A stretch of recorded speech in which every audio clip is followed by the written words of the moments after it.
Ok, donc on va vous montrer un petit peu là ce que c'est qu'un ikejime. Donc on va ikejime le plus gros poisson qu'on a décidé de conserver.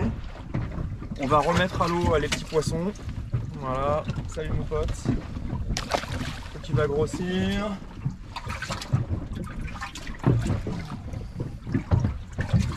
Lui il est super frais. Voilà, ça va retourner à l'eau. Salut mon pote. Et lui on va le conserver. Voilà, donc c'est un poisson de 60, c'est des poissons qui sont intéressants à conserver. Donc première étape, on va percer entre les deux yeux pour tuer le cerveau. L'idée c'est que le poisson ne souffre pas. C'est que le poisson ne souffre pas et c'est inutile de faire souffrir un poisson qui va traîner au fond du bateau. Voilà, et ensuite je vais prendre l'aiguille. Donc c'est des aiguilles sans mémoire de forme, voilà, en alliage de titane, qui sont à vendre sur le site de Roadhouse. C'est des produits de chez Ukuk, fabriqués en Thaïlande. Voilà, et là on voit que l'aiguille est parfaitement droite. Ok, et là on va l'ikejimer.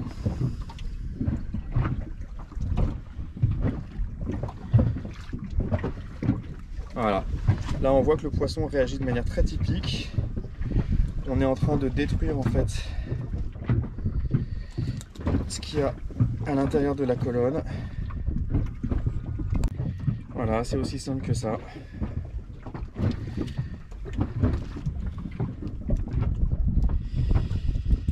Et voilà, et donc là, d'une certaine manière, alors moi je ne connais pas la science exacte de l'ikejime, on voit que le poisson est devenu beaucoup plus clair en fait. Il change de couleur, ça c'est très bon signe. C'est-à-dire que l'ikejime est réussi, et là il est en train de... En fait, d'une certaine manière, il est mort, mais il ne le sait pas. Voilà, et là, on va le saigner. Voilà, ça, c'était vraiment un bar de roche qui est devenu maintenant, suite à l'ikejime, extrêmement clair. C'est bon. Là, maintenant, on va le saigner.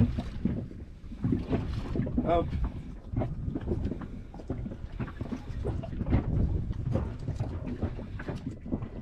Et voilà, et on va le laisser dans l'eau. Donc ça c'est un poisson qui va être valorisé à son max, qui va pouvoir être maturé un petit peu, et on coupe une partie de la caudale pour montrer que c'est bien un poisson légalement conservé. Voilà comment ça se passe en ikejime. Ça marche très bien, ça fait une chair exceptionnelle.